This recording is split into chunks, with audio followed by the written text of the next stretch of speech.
What's up guys, ZeroVisibility here. Bali ngayon, ito ang pag-uusapan natin. Ito ito ang ating brick dito sa baba ng aking action cam. Yes, meron na tayong mic adapter. Wala nang sync.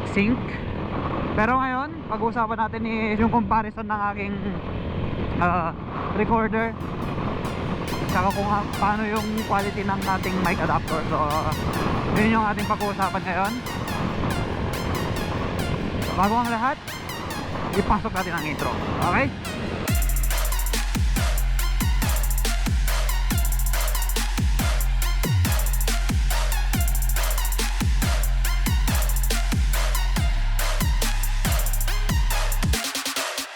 So ayan guys, umpisa natin yung dati kong ginagamit, yung aking recorder.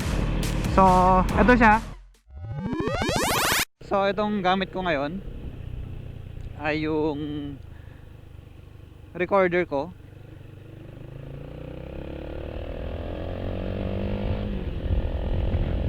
Marami naman tong magagawa, pero minsan tiyatamad na kasi ako mag-sync. Ayun, minsan tiyatamad ako mag-sync, pero napakadali lang mag-sync guys.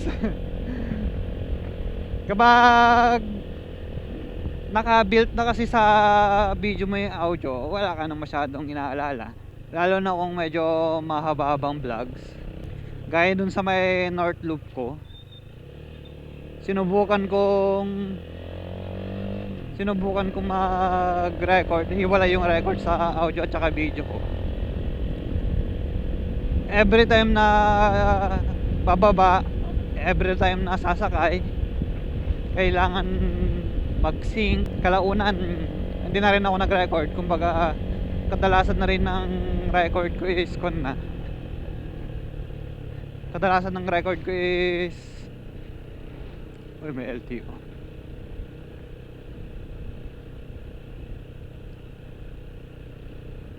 Nang meron, check sila ng mga kalagpas tayo.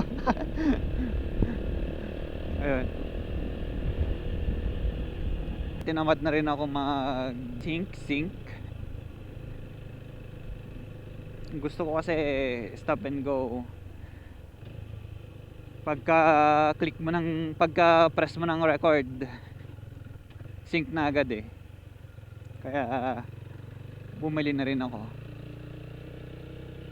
Pero guys, kung sakaling wala pa kayong mic adapter at GoPro kayo o kaya any action cam,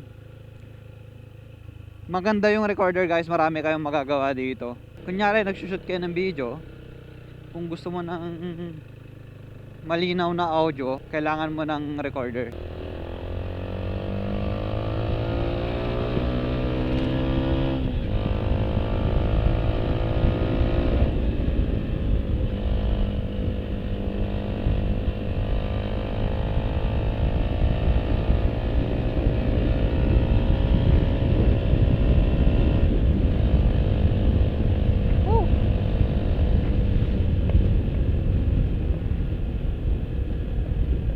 So ayun,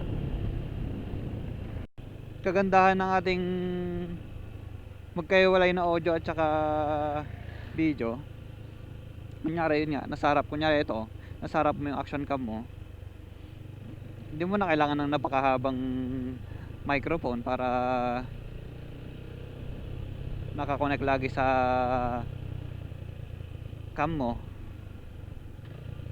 Pero mamaya guys, ilalagay din natin yung GoPro mic adapter natin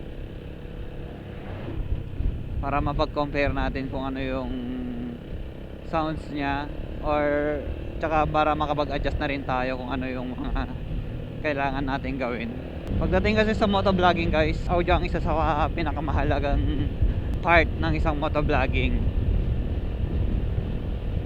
Yung video, matitiis mo yan eh, matitiis mong panoorin kahit medyo blurred ng konti o kaya nakababa ng konti yung angulo niya.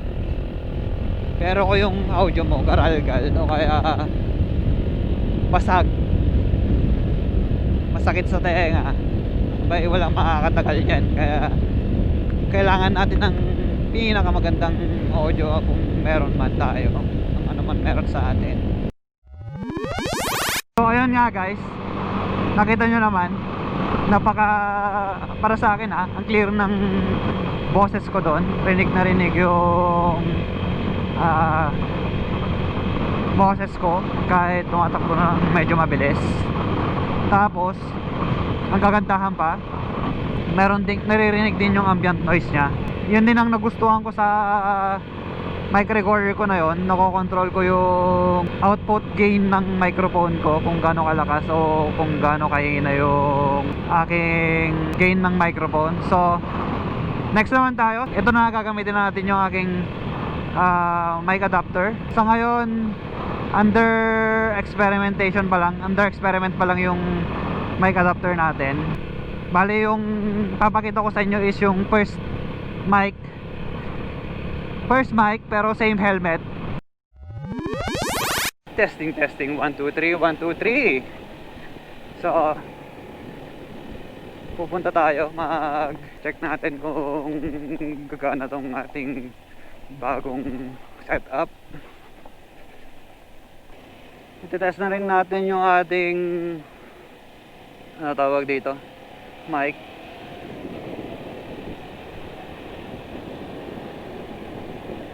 Saka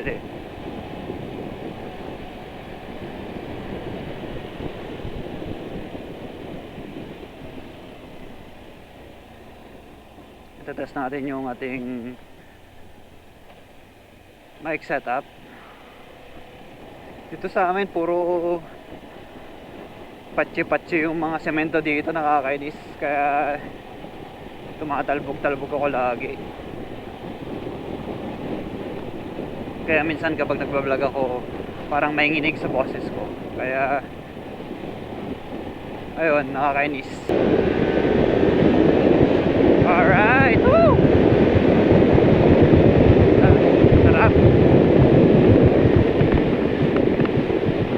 Sarap. As you can see dun sa may mic adapter ko, yung ginamit ko, sobrang tahimik niya. Clear naman yung boses niya, pero halos wala ka nang marinig sa may ambient noise niya. Kumbaga parang voice over na yung labas ng video ko kaya hindi ko nagustuhan. Pero yung mic na gamit ko doon, yun din yung mic na ginagamit ko sa recorder ko. Hindi ko alam kung bakit nagkaganon, pero tingin ko hindi bagay yung mic ko na yon sa mic adapter, GoPro mic adapter. Kaya ayun, next yung isang mic ko naman, yung mic number 2, yung Boya LM20. So ito, pakinggan nyo kung ano yung pinagkaiba nila.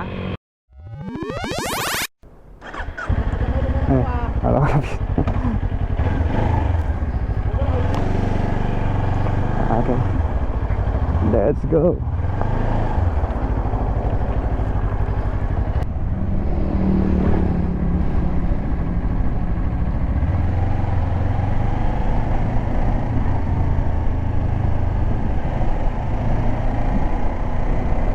Teka, check lang natin ulit yung meron na akong OCD lagi kasing nalalaglag yung mga gamit ko Teka lang, check lang natin.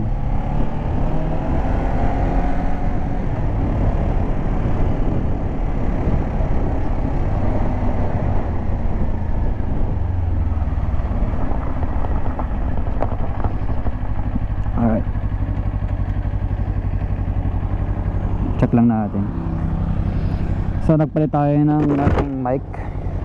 Bali ang mic na gamit ko ngayon is yung Boya LM20 natin.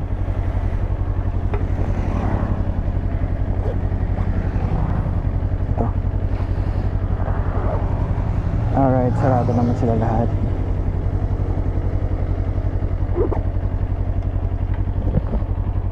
Okay, let's go. Nagre-record ba tayo? Ayun, nagre-record naman tayo. Medyo pangit yung tawag dito, pangit yung pagkalagay ko sa mga wirings ko ngayon at under observation pa lang sila. Pero titignan natin kung ano mas magandang tawag dito, mas magandang audio sa kanila, yun ang gagamitin natin.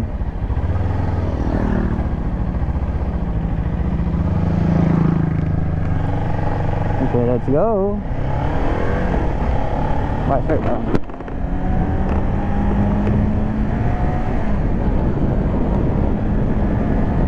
So, 70-80 na tayo. 100.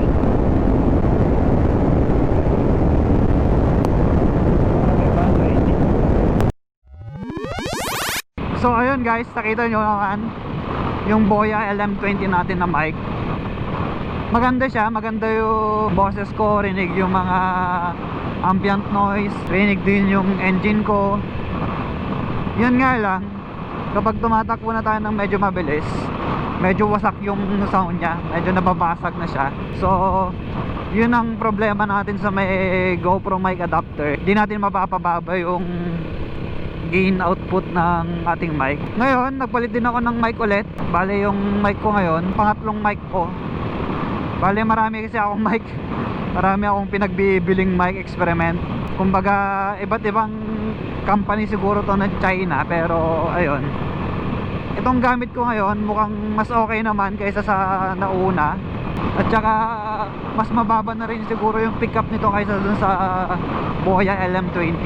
So ano sa tingin nyo guys? Sa recorder pa rin ba tayo? Voice recorder pa rin ba tayo? O stick na tayo dito sa may mic adapter ko? So ayun, comment kayo down below kung anong masasabi nyo sa mga sinubukan nating mics. So ayun lang, dito ko natatapusin yung vlog natin kasi malapit nang umulan, kailangan ko na rin umuwi. So as always guys, ride safe tayo lagi. Huwag kakalimutang mag-like, comment, and subscribe. Sa mga bago pa, huwag natin kakalimutan i-ring yung ating notification bell para updated tayo sa tuwing mag-upload tayo ng mga bagong videos. So ayun lang, I'll see you on the next one. Ciao!